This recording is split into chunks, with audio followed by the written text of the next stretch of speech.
السلام علیکم every one. جنت کے پتے ناول کی یہ 19 ایپیسوڈ ہے. چلیے شروع کرتے ہیں. ڈی جے نے دروازہ کھولا تو وہ اسے آئینے کے سامنے کھڑی دکھائی دی.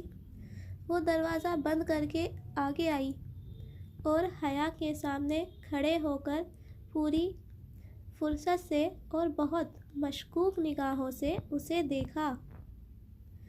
اس کے ہاتھ میں مسکارا برش تھا اور وہ آئینے میں دیکھتی آنکھیں کھولے احتیاط سے پلکوں سے برش مسح کر رہی تھی. گہرا کاجل، سیاہ سنہری سا آئی شیڈ اور لبوں پہ چمکتی گلابی لپسٹک. وہ بہت محنت سے تیار ہو رہی تھی. بال یوں سیٹ کر رکھے تھے کہ اوپر سے سیدھے آتے بال کانوں کے نیچے سے مڑ کر گھنگریالے ہو جاتے تھے. بالوں پہ اس نے کچھ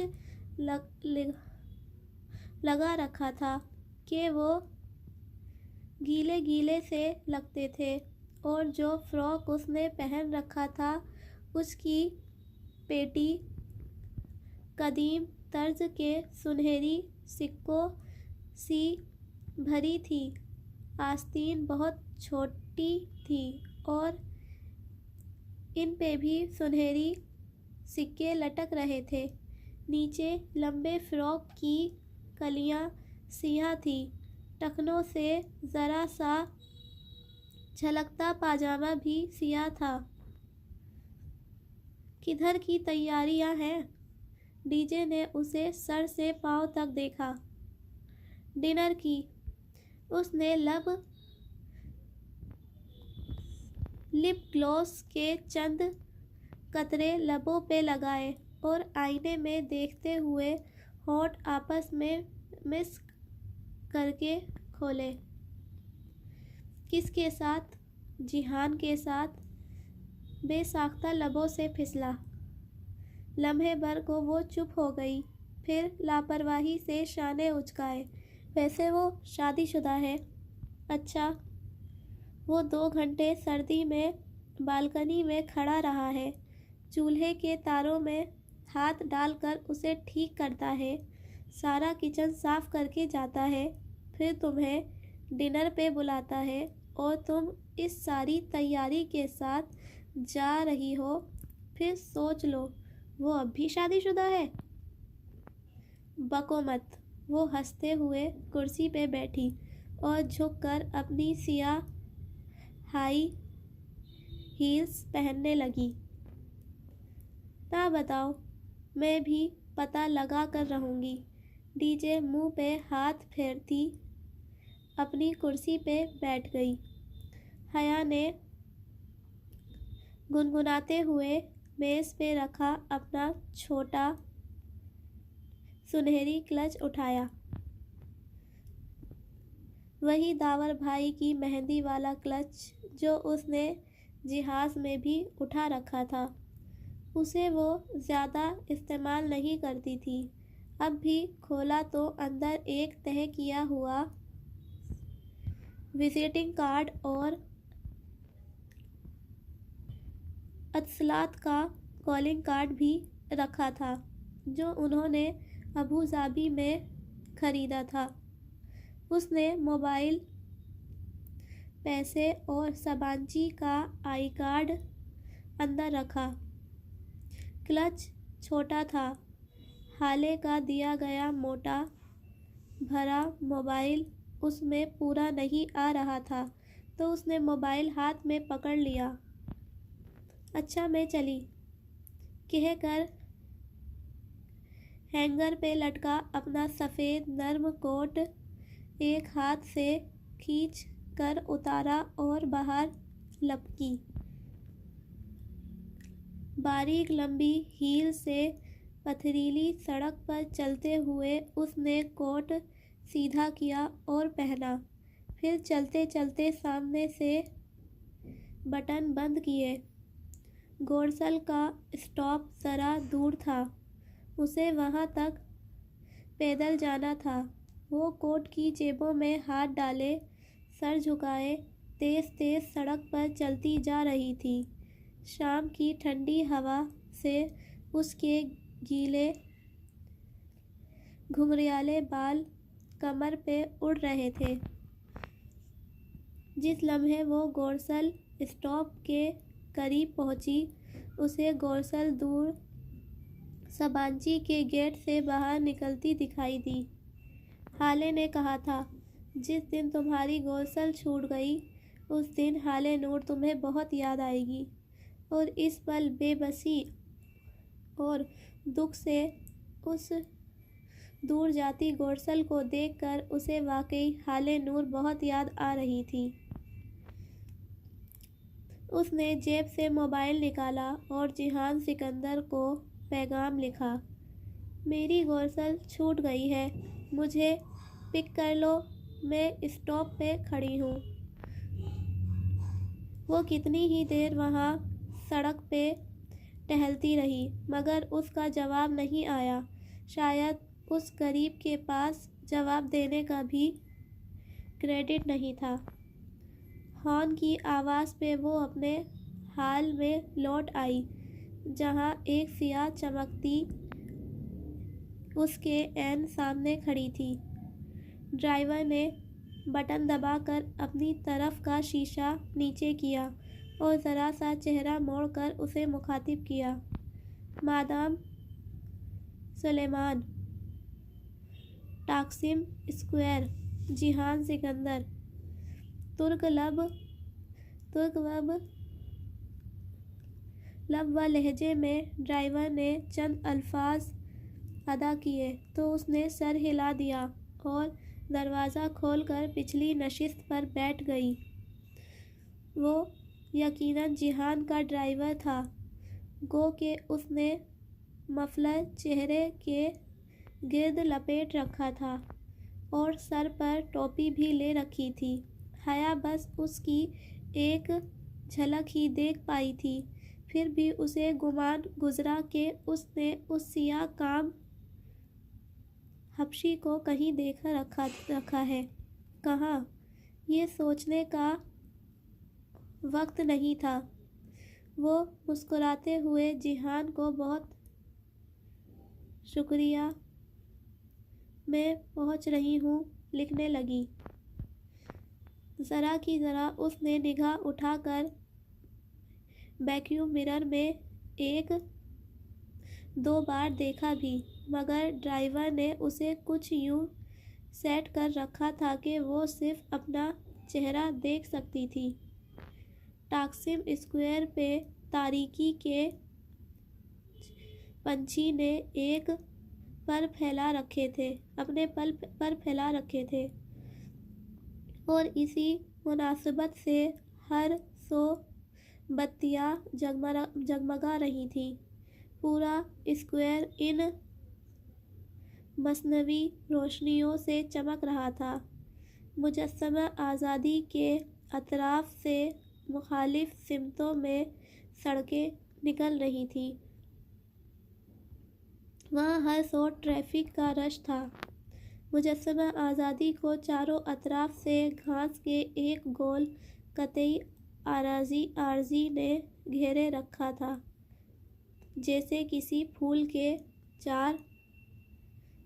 کی چار پتیاں ہوں اور ہر پتی کے کناروں کی لکیر پہ پتھریلی روش بنی ہوئی تھی۔ وہاں لوگوں کی خوب چہل پہل تھی۔ ڈرائیور نے اسکوائر کے مقابل ایک عمارت کی بیرونی دیوار کے ساتھ گاڑی کھڑی کر دی۔ جیہان سکندر۔ اس نے انگلی سے اسی دیوار کے ساتھ ساتھ دور اشارہ کیا جہاں جیہان سکندر کی سفید کار کھڑی تھی، یوں کہ وہ دیوار کے اس کنارے پہ تھی تو یہ سیاہ کار اس کنارے پر۔ اس نے دروازہ کھولا اور باریک ہیل احتیاط سے باہر سڑک پہ رکھی۔ ٹاکسم اسکوائر کو اس کی ہیلز پسند نہیں تھیں، اسے اندازہ تھا وہ اپنی گاڑی کے ساتھ ہی کھڑا تھا۔ یہ بونٹ کھول کر وہ جھکے ہوئے کچھ تارے جوڑ رہا تھا، سیاہ جیکٹ اور جینس میں ملبوس، ہمیشہ کی طرح عام سے حلیے میں۔ وہ کوٹ کی جیبوں میں ہاتھ ڈالے سہج سہج کر چلتی اس تک آئی۔ وہ کچھ گنگناتے ہوئے ایک تار کو دوسری کے ساتھ جوڑ رہا تھا، ہیل کی ٹک ٹک پہ رکا اور گردن گھما کر دیکھا۔ سلام علیکم، اسے دیکھ کر مسکراتے ہوئے سیدھا ہوا۔ وعلیکم السلام، اس تاریک کونے میں کیا کر رہے ہو؟ میری کار ہر خاص موقع پہ دگا دے جاتی ہے، اب بھی مسئلہ کر رہی ہے، خیر میں فکس کر لوں گا۔ وہ ہاتھ جھاڑتے ہوئے لاپرواہی سے بولا، وہ تو تم کر لوگے، مجھے پتا ہے، جہان سکندر کے پاس ہر مسئلے کا حل ہوتا ہے۔ وہ دھیرے سے ہنسی۔ تم بتاؤ، پورے اسکوائر پہ مجھے تلاشتے تمہیں کتنی دیر لگی، اور بس پہ آئی ہو؟ نہیں، تمہاری بھیجی گئی شوفرڈون کار میں آئی ہوں۔ وہ دھیرے سے ہنس دیا۔ یہ طنز کہاں سے سیکھ لیا ہے تم نے؟ میں اتنا غریب بھی نہیں ہوں کہ تم یوں مذاق اڑاؤ۔ وہ ہنس کر سر جھٹکتا۔ اب یونٹ بند کر رہا تھا۔ حیا نے گردن پھیر کر پیچھے دیکھا۔ طویل دیوار کے اس سرے پہ وہ سیاہ کار اسی طرح کھڑی تھی۔ تمہیں میرا میسج نہیں ملا تھا؟ وہ قدرے بے چینی سے بولی۔ میسج؟ جہان نے جیب تھپتھپائی۔ میرا موبائل کہاں گیا؟ اس نے دوسری جیب میں ہاتھ ڈالے اور اپنا اسمارٹ فون نکالا، پھر اس کی اسکرین کو انگلی سے چھوا۔ نہیں، اس نے اسکرین حیا کے چہرے کے سامنے کی۔ وہاں ان باکس کھلا تھا اور حیا کا کوئی پیغام نہ تھا۔ حیا نے بے اختیار اپنے ہاتھ میں پکڑے فون کو دیکھا۔ اس پر پیغام رکنے کا نشان نظر آ رہا تھا۔ اس نے جلدی سے بٹن دباتے ہوئے آؤٹ باکس کھولا۔ اس کے دونوں پیغام وہیں رکے تھے۔ اوہ، بیلنس ختم تھا تو ظاہر ہے پھر میسج کیسے جاتا؟ کوئی خاص بات تھی کیا؟ وہ کار کو لاک لگا رہا تھا۔ تم نے مجھے اس پارکنگ ایریا میں ڈنر کرانا ہے یا کسی مہذب جگہ پر؟ وہ بات بدل گئی اور کنکھیوں سے اس نے اس لشپش چمکتی سیاہ کار کو دیکھا جو دور کھڑی تھی۔ اسے کس نے بھیجا؟ وہ کچھ بھی سمجھنے سے قاصر تھی۔ اگر یہ کار میرا اتنا وقت ضائع نہ کراتی تو میں اب تک کسی ریسٹورنٹ میں جگہ ڈھونڈ چکا ہوتا، لیکن اب بھی دیر نہیں ہوئی۔ دونوں ساتھ ساتھ سڑک کے کنارے چلتے رہے۔ استقلال اسٹریٹ نامی وہ طویل گلی ٹاکسم اسکوائر کے ساتھ سے یہیں نکلتی تھی۔ وہ ہفتے کی رات تھی، سو استقلال اسٹریٹ روشنیوں میں نہائی، رنگوں اور کمکموں سے سجی، رونق لیے عروج پر تھی۔ وہاں لوگ ہمیشہ کی طرح دونوں اطراف میں تیز تیز چلتے جا رہے تھے۔ گلی کی دونوں جانب چمکتے شیشوں والی شاپس اور ریسٹورنٹس میں خاصا رش تھا۔ وہ آغاز میں ہی دائیں ہاتھ کی قطار میں بنے ریسٹورنٹ میں چلے آئے۔ زرد روشنیوں سے مزین چھت اور جگمگاتے فانوس نے ریسٹورنٹ کے ماحول کو ایک خواب خوابناک سا تاثر دے رکھا تھا۔ اس کونے والی خالی میز کے ساتھ رکھے اسٹینڈ پر حیا نے اپنا کوٹ لٹکایا اور کرسی کھینچ کر جیہان کے مقابل بیٹھی۔ زرد روشنیوں میں اس کے فراق کے سنہری سکے چمکنے لگے تھے۔ اس نے دائیں بازو میں سنہری کڑا پہن رکھا تھا اور اب وہ کہنی میز پر رکھ کر بائیں ہاتھ کی انگلیوں سے کڑے کو گھما رہی تھی۔ سنہری کلچ اور موبائل اس نے میز پر رکھ دیا تھا۔ آرڈر میں کروں یا تم؟ دعوت تمہاری طرف سے ہے سو تم کرو۔ اس نے ذرا سے شانے اچکائے۔ جیہان نے مسکرا کر سر کو خم دیا اور مینیو کارڈ اٹھا کر انہماک سے پڑھنے لگا۔ اپنی دعوت کے مطابق وہ پڑھتے ہوئے نچلے لب کو دانت سے دبائے ہوئے تھا۔ حیا نے قدرے بے چینی سے پہلو بدلا۔ استقلال جدیسی میں کتنے ہی لوگوں نے مڑ مڑ کر اس یونانی دیو کے سنگار والی لڑکی کو ستائش سے دیکھا تھا، مگر یہ عجیب شخص تھا۔ کوئی تعریف نہیں، کوئی اظہار نہیں، اتنی لاتعلقی و بے خبری۔ وہ بھی اس شخص کی جو ایک نظر میں سارے منظر کا باریک بینی سے جائزہ لے لیا کرتا تھا۔ اسے اپنی ساری تیاری رائگاں جاتی محسوس ہوئی تھی۔ آرڈر کر چکے کے بعد وہ میز پہ کوہنیاں رکھے دونوں ہاتھ آپس میں پھنسائے حیا کی طرف متوجہ ہوا اور ذرا سا مسکرایا۔ تم نے مجھ سے اس روز پوچھا ہی نہیں کہ میں تمہارے روم بلاک میں کیوں آیا تھا؟ وہ مسکراتے ہوئے کتنا اچھا لگ رہا تھا۔ اس کے ہلکے سے بھورے شیڈ لیے سیاہ بال نوعمر لڑکوں کی طرح ماتھے پہ سیدھے کٹے ہوئے تھے اور عموماً وہ ہلکے ہلکے گیلے ہوتے تھے۔ پرکشش آنکھوں میں ایک نرم دھیما سا تاثر لے وہ اب اتنا کم گو اور محتاط نہیں لگتا تھا جتنا پہلے دن لگا تھا۔ ظاہر ہے کسی کام سے ہی آئے ہوگے، مجھ سے ملنے بخصوص آؤ، یہ تو ذرا مشکل ہی ہے۔ تم سے ملنے بخصوص ہی آیا تھا، اور اس کے لیے ممی کو پاکستان فون کر کے فاطمہ آنٹی سے تمہارے روم کا نمبر پوچھنا پڑا تھا، ورنہ تم نے ہمیں ایڈریس تک نہیں دے رکھا۔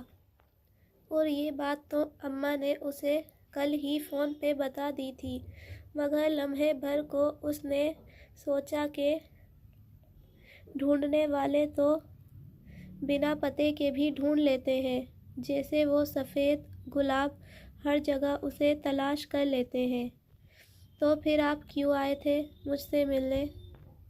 بس یوں ہی، مجھے لگا تھا کہ تم اس روز استقلال اسٹریٹ پہ مجھ سے خفا ہو گئی تھی۔ اچھا، تو آپ نے مجھے اس دن پہچان لیا تھا؟ ہو سکتا ہے وہ میری شکل کی کوئی لڑکی ہو۔ وہ بہت جلدی بھلا دینے والوں میں سے نہیں تھی۔ سو بڑی حیرت سے کڑے کو انگلیوں میں گھماتی بولی تھی۔ ایک بات ابھی کلیئر کر لیتے ہیں حیا، وہ قدرے آگے کو ہوتے ہوئے سنجیدگی سے بولا۔ میں بہت ایکسپیرینس نہیں ہوں، میں لمبی باتیں نہیں کرتا، میں پریکٹیکل سا آدمی ہوں، ایسا آدمی جس کو فکر معاش ہمیشہ گھیرے رہتی ہے، میرے پاس بڑی یونیورسٹی کی ڈگری نہیں ہے.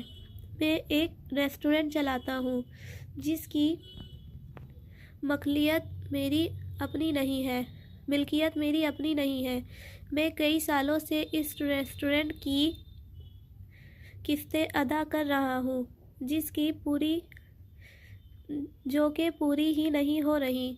یہ چیز مجھے بہت پریشان رکھتی ہے.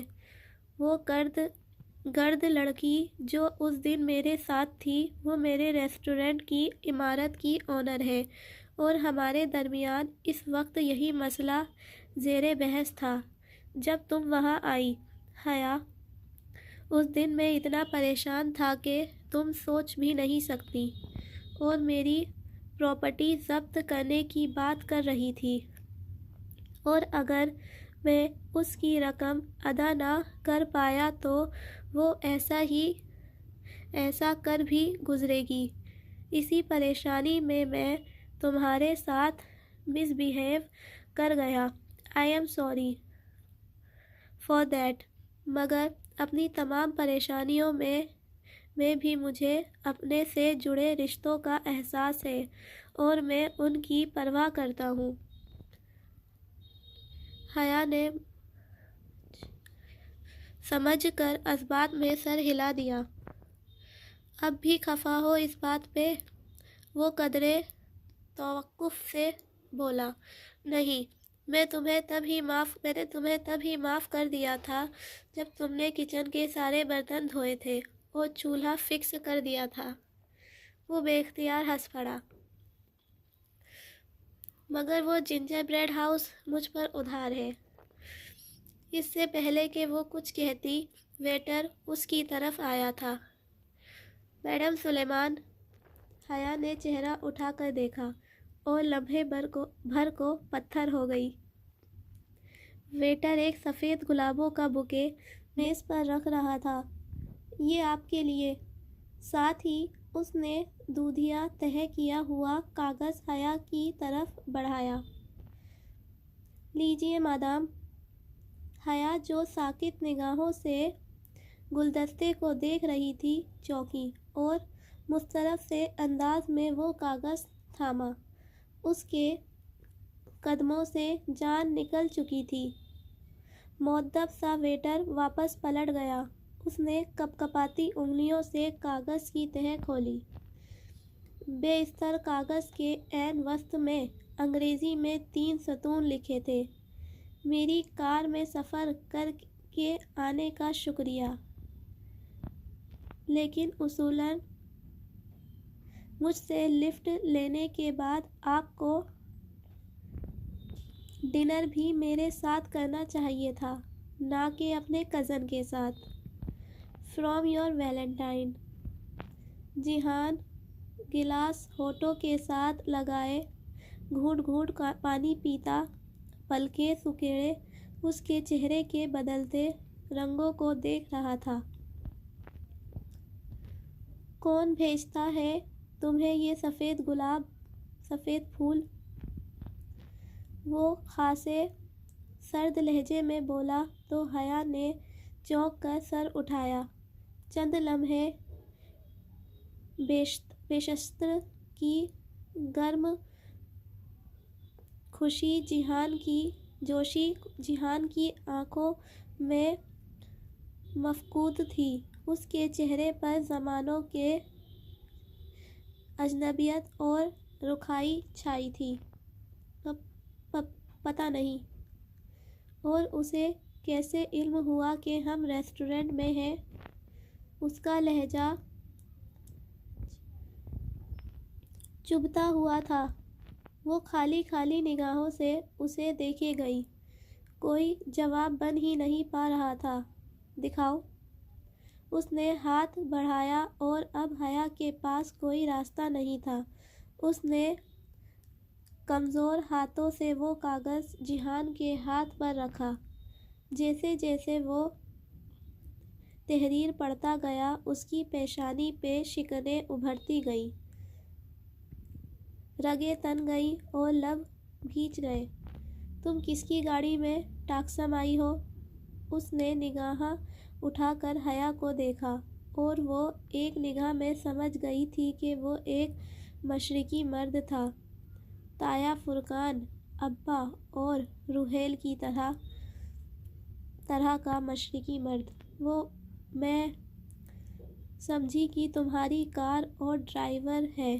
میں سمجھی تم نے ڈرائیور بھیجا ہے۔ میرا ڈرائیور؟ کب دیکھا تم نے میرے پاس ڈرائیور؟ اس نے تنفر سے کاغذ کو مٹھی میں مروڑ دیا۔ میں سمجھی۔ اور اس نے کہا تمہارا نام لیا تو؟ اس نے یہ کہا کہ اس کو میں نے بھیجا ہے؟ اس نے دو ٹوک انداز میں پوچھا۔ ہاں، نہیں، یعنی کہ نہیں۔ اس نے نہیں بتایا کہ اسے کس نے بھیجا ہے۔ اور تم اس کے ساتھ بیٹھ گئی؟ حیا، تم یوں کسی کی گاڑی میں بھی بیٹھ سکتی ہو؟ میں نے کہا نا، میں سمجھی تمہاری کار تھی۔ بے بسی کے مارے اب اسے غصہ آنے لگا تھا۔ بے قصور ہوتے ہوئے بھی اسے اپنا آپ مجرم لگ رہا تھا۔ میرے پاس تم نے دوسری کار کب دیکھی؟ اگر تمہیں مجھ پر اتنی بے اعتباری ہے تو میں لعنت بھیجتی ہوں تم پر۔ اس نے نیپکن نوچ پھینکا اور کرسی دھکیل کر اٹھی۔ جو شخص یہ حرکت کرتا ہے وہ مجھ سے پوچھ کر نہیں کرتا، نہ اس میں میرا کوئی قصور ہے۔ اگر تم مجھے اتنا ہی برا سمجھتے ہو تو ٹھیک ہے، یہاں اکیلے بیٹھو، اکیلے کھاؤ اور اکیلے رہو۔ اس نے کلچ یوں ہاتھ مار کر اٹھایا کہ کرسٹل کا گلدان میں سے لڑھک کر نیچے جا گرا۔ جھناکے کی آواز آئی اور وہ کرچیوں میں بٹ گیا۔ جیہان شاید اس کے لیے تیار نہیں تھا، مگر وہ اس کے تاثرات دیکھنے کے لیے رکی نہیں۔ وہ تیزی سے میز کی ایک طرف سے نکلی، اسٹینڈ پہ لٹکا کوٹ کالر سے پکڑ کر کھینچا اور تیز تیز چلتی ہوئی باہر نکل گئی۔ اگر وہ اس کے پیچھے آنا بھی چاہتا تو ابھی جو نقصان وہ کر کے گئی تھی اسے پورا کر کے ہی آتا، اور اس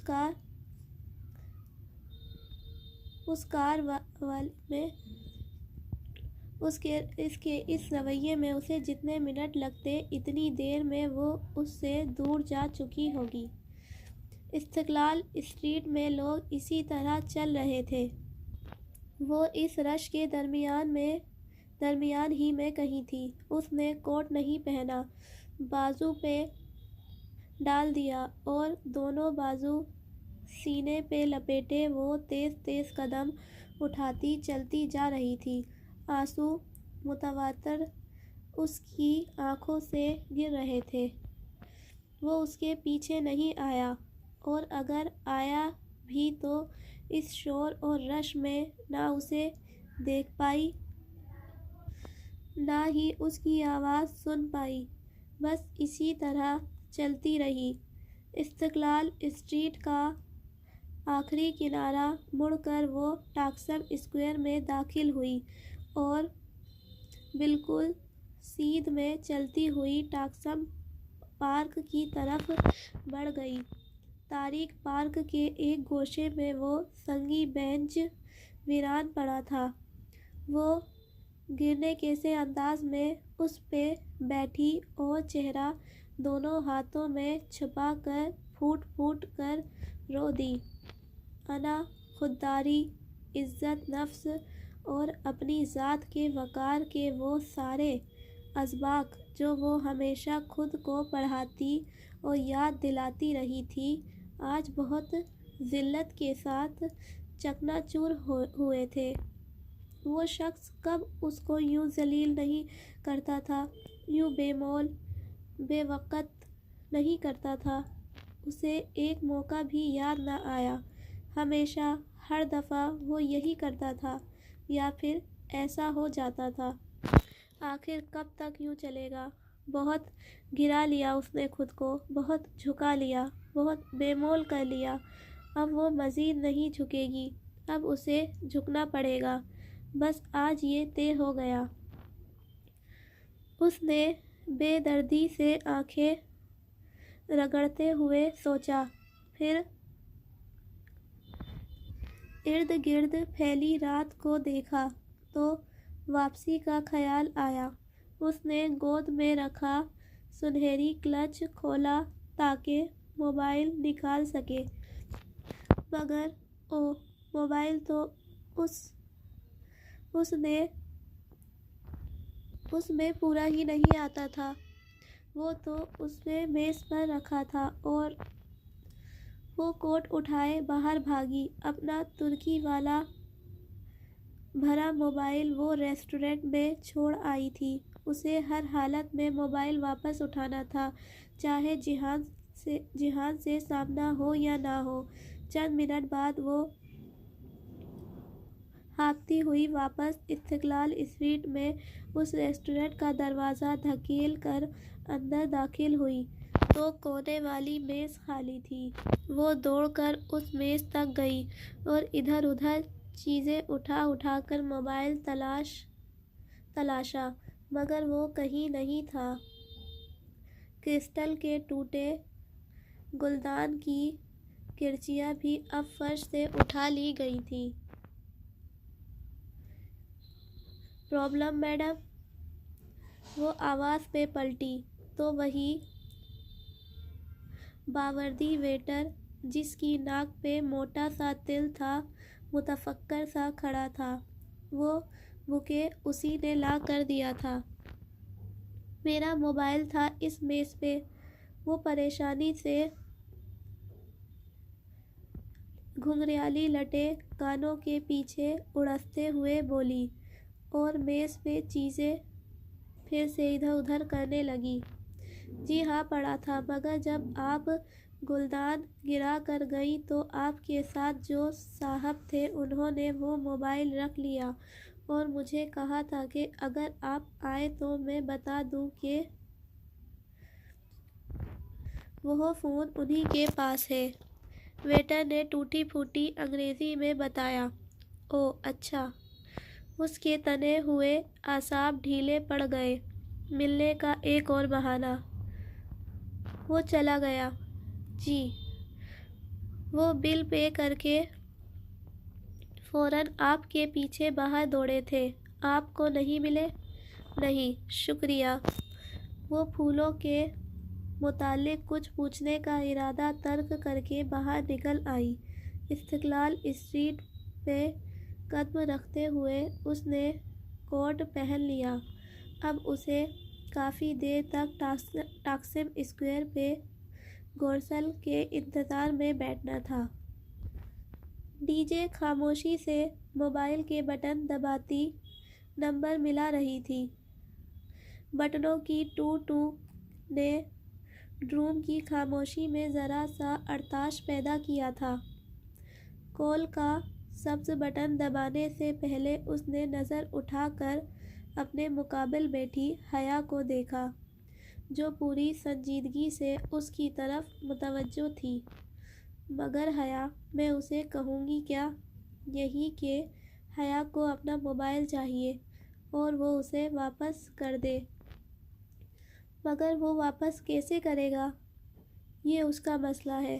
تم کال ملاؤ، وہ جھنجھلا کر بولی۔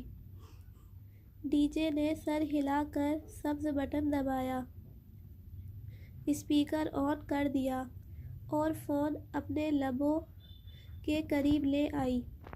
دوسری جانب طویل گھنٹیاں جا رہی تھیں۔ وہ دونوں دم سادے گھنٹیاں سنتی گئیں۔ پتہ نہیں تمہارا موبائل کدھر پڑا ہو، اسی کے موبائل پہ کر لیتے ہیں، شاید اس پہ وہ اٹھائے ہی۔ تب ہی کال اٹھا لی گئی۔ ہیلو۔ وہ جیحان ہی تھا، ازلی مصروف انداز۔ السلام علیکم، میں ڈی جے ختیجہ بول رہی ہوں۔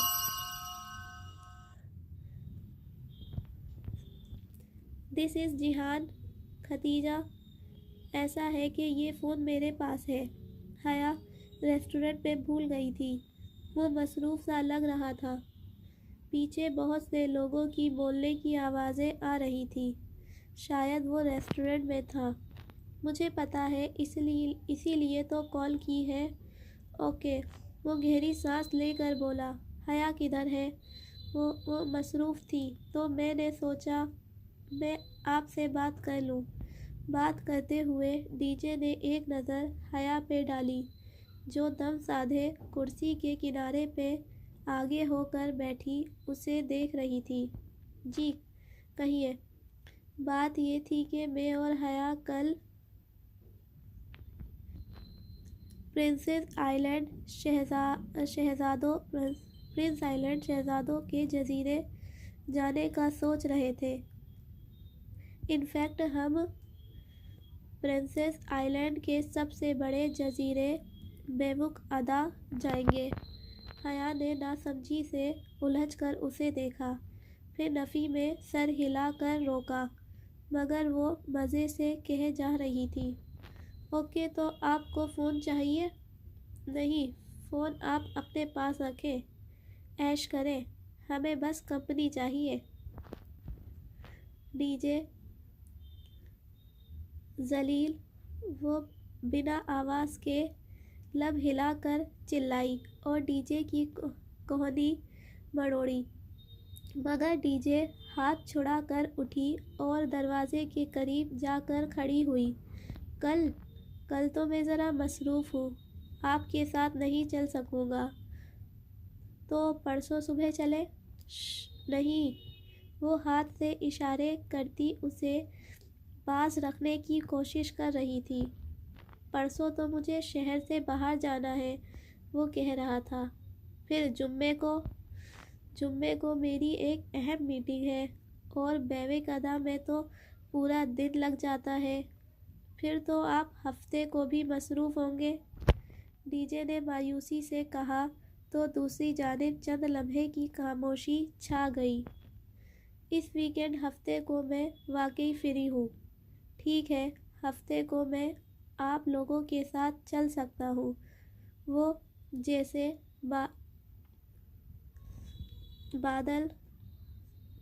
بادل نخواستہ تیار ہوا تھا۔ بس پھر ٹھیک ہے، ہم صبح والی گورسل سے کدیہوئے کی بندرگاہ پر پہنچ جائیں گے۔ آپ بھی 7 بجے سے پہلے ہمارا وہاں انتظار کیجیے گا۔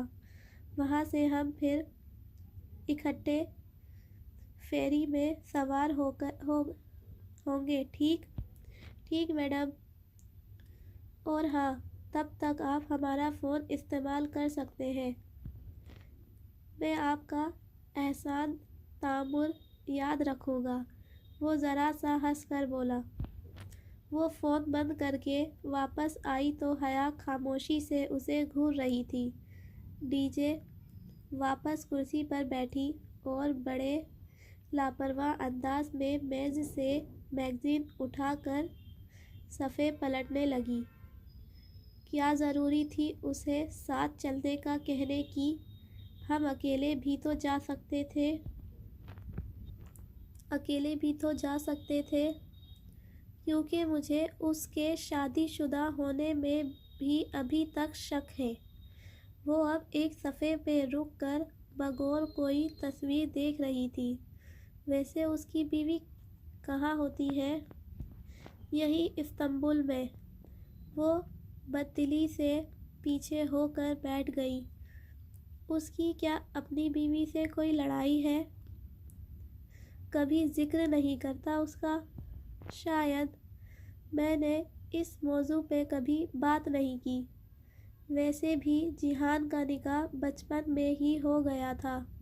اب پتہ نہیں اسے خود اپنے نکاح کا علم ہے بھی یا نہیں، کیونکہ وہ کبھی ذکر نہیں کرتا۔ شاید پھپھو نے اس سے چھپا رکھا ہے۔